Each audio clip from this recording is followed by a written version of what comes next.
दोस्तों नमस्कार, आप देख रहे हैं इंडिया न्यूज़ का डिजिटल प्लेटफार्म। मैं हूं नरेंद्र यादव। मौलाना शहाबुद्दीन का एक बयान आया है जिसमें उन्होंने कहा है कि अखिलेश यादव बरेली में रहे और गली गली में घूमे, बहुत सारे लोगों से मुलाकात की, लेकिन वो दरगाह आला हजरत नहीं पहुँचे। इससे बरेलवी मुसलमानों में नाराज़गी है। उन्होंने बिहार के चुनाव का जिक्र करते हुए कहा कि जिस तरीके से वहाँ पर भारतीय जनता पार्टी और जेडीयू की सरकार बनी, उसमें बरेलवी मुसलमानों का काफ़ी योगदान है और जिस तरीके से वहाँ पर वोटिंग हुई, इसको लेकर उन्होंने सवाल खड़ा किया कि बरेलवी मुसलमानों की नज़रअंदाजगी करने से आरजेडी का नुकसान हुआ है, क्योंकि वहाँ पर जो बरेलवी मुसलमान हैं वो गठबंधन के साथ यानी एनडीए के साथ थे। उन्होंने जेडीयू और भारतीय जनता पार्टी के प्रत्याशियों को मतदान किया, वोटिंग किया, जिससे एक बड़ी जीत मिली। इसके पीछे उन्होंने कारण बताया कि सरकार ने बरेलवी मुसलमानों का सम्मान किया, उनको पद दिया गया और वो सरकार के साथ खड़े हुए।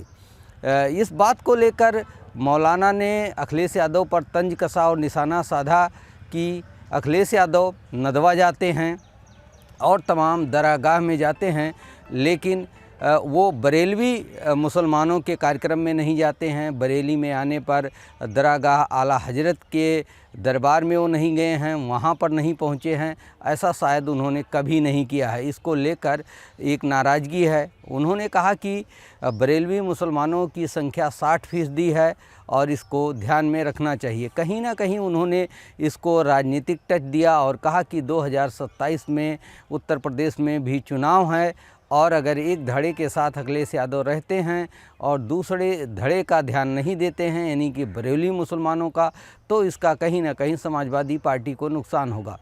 फ़िलहाल इस मामले को लेकर जिस तरीके से शहाबुद्दीन की प्रतिक्रिया आई है, मौलाना शहाबुद्दीन ने अखिलेश यादव पर तंज कसा है और तमाम पॉलिटिकल बातें की हैं, इससे साफ है कि जब बरेली में अखिलेश यादव थे तो वो चाहते थे कि दरगाह आला हजरत पर सपा राष्ट्रीय अध्यक्ष अखिलेश यादव पहुँचे और उन लोगों से बातचीत करें, लेकिन अखिलेश यादव वहाँ नहीं पहुँचे। इसको लेकर उन्होंने नाराज़गी जताई और साथ ही इस मामले को बिहार के चुनाव से जोड़ा, उत्तर प्रदेश के चुनाव से जोड़ा और कहीं ना कहीं वोट बैंक की राजनीति से जोड़ा और अपने आप को बरेलवी मुसलमान बताकर उसको मुसलमानों का एक अलग धड़ा बताया।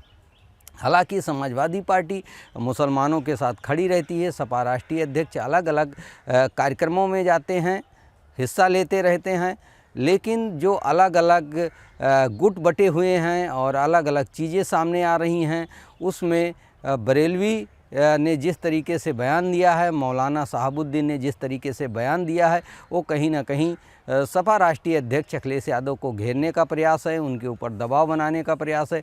साथ ही मुसलमानों की नाराज़गी, खासकर बरेलवी मुसलमानों की नाराज़गी और 2027 के चुनाव का जिक्र करना, बिहार के चुनाव का जिक्र करना और बताना कि बरेलवी मुसलमान जो 60% हैं बिहार में, उन्होंने एनडीए गठबंधन को अपना सहयोग दिया, समर्थन दिया, वोटिंग किया। इसी का नतीजा है कि वहाँ पर बहुत ही भीषण बहुमत के साथ सरकार बनी।